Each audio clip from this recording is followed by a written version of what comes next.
எல்லாருக்கும் வணக்கம். Welcome to Sai Tamil tips.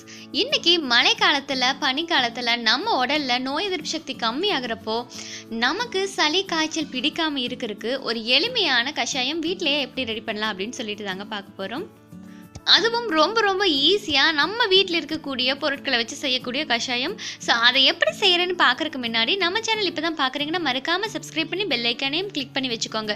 இந்த வீடியோ உங்களுக்கு உபயோகமாக இருந்ததுன்னா லைக் போட்டுட்டு மறக்காமல் உங்கள் ஃப்ரெண்ட்ஸ்க்கும் ஷேர் பண்ணிடுங்க. முதல்ல கடாய் அடுப்பில் வச்சுட்டு அதில் 1 ஸ்பூன் கொத்தமல்லி ஆட் பண்ணிக்கோங்க. அடுப்பு குறைவான தீயில தான் இருக்கணும், லோ ஃப்ளேமில் வச்சுக்கோங்க. அடுத்து இது கூட 1 ஸ்பூன் சீரகம் ஆட் பண்ணிக்கோங்க. அடுத்ததா 1 ஸ்பூன் மிளகும் ஆட் பண்ணிக்கோங்க. கடைசியா இதுல 1/2 ஸ்பூன் வெந்தயம் ஆட் பண்ணிக்கோங்க.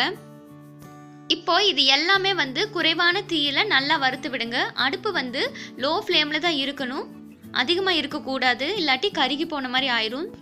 இதை ஒரு 2 நிமிஷம் வறுத்தா போதும். நம்ம ஆட் பண்ண பொருட்களோட நிறம் கொஞ்சமா மாறினாலே போதும்.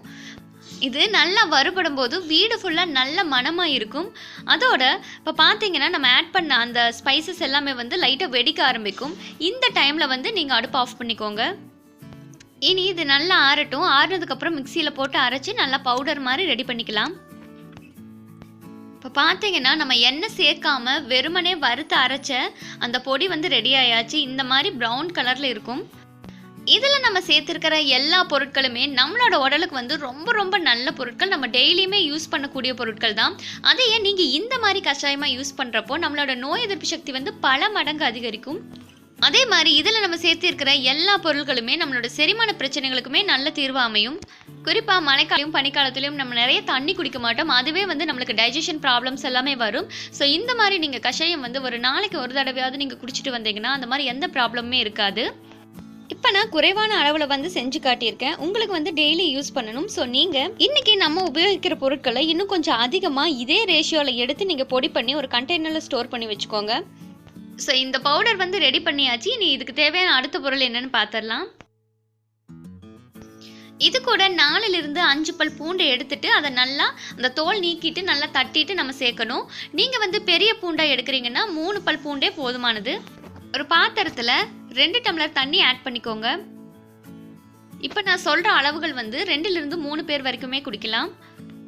பிகாஸ் இது நம்ம நிறைய குடிக்கணும்னு அவசியம் இல்லை, கொஞ்சமாக குடித்தாலே போதும். அடுத்து இது கூட நம்ம தட்டி வச்சிருக்க 5 பல் பூண்டையும் சேர்த்துடலாம்.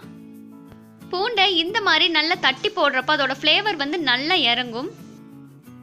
அடுப்பு ஹை ஃப்ளேமில் இருக்கணும். ஒரு நிமிஷத்துக்கு இந்த பூண்டை மட்டும் அந்த தண்ணியில் போட்டு நல்லா கொதிக்க விடணும்.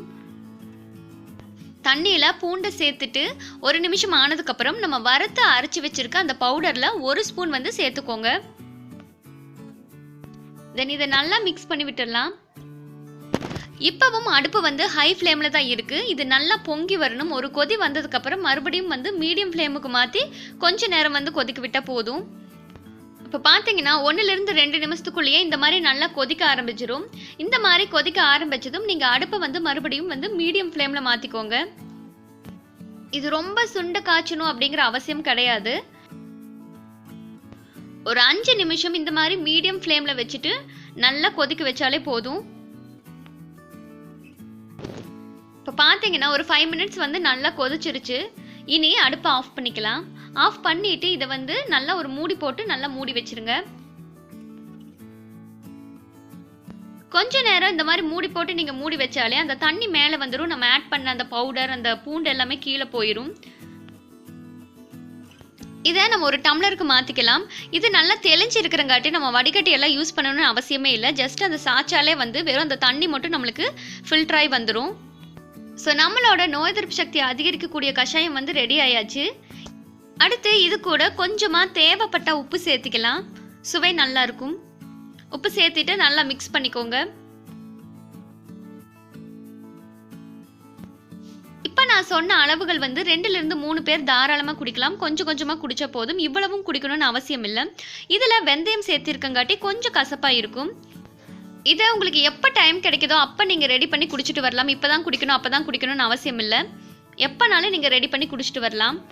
இது வந்து ரொம்ப சிம்பிளா தெரியலாம். என்ன வீட்ல இருக்கக்கூடிய பொருட்கள தான் யூஸ் பண்ணியிருக்காங்க அப்டின்ட்டு இருக்கலாம். பட் இந்த பொருட்கள நம்ம இந்த முறையில யூஸ் பண்றப்போ, நான் ஏற்கனவே சொன்ன மாரி நோய் எதிர்ப்பு சக்தி வந்து பல மடங்கு அதிகரிக்கும். கண்டிப்பா ட்ரை பண்ணி பாருங்க. இந்த டிப்ஸ ட்ரை பண்ணி பார்த்துட்டு உங்களோட ரிசல்ட்ஸ் எப்படி இருந்ததுன்னு எங்ககிட்ட ஷேர் பண்ணிக்கோங்க.